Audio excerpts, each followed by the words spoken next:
M. Syakur 50 tahun, seorang pengajar sekaligus pimpinan salah satu pondok pesantren di Desa Karitjaya, Kecamatan Buai Pemaca, Oku Selatan, Sumatera Selatan, ditangkap polisi setelah diduga melakukan perkosaan pada salah satu santriwatinya. Bersama tersangka, polisi menyita sejumlah barang bukti, seperti sarung, HP, dan lainnya.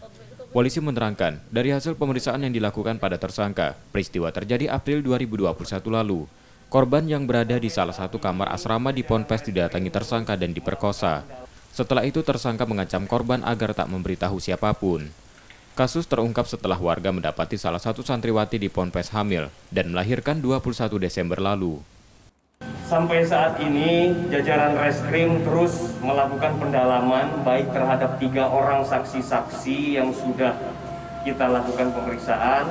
Bukan tidak mungkin atau menutup kemungkinan kita akan mendapatkan saksi-saksi baru untuk mengungkap kasus ini.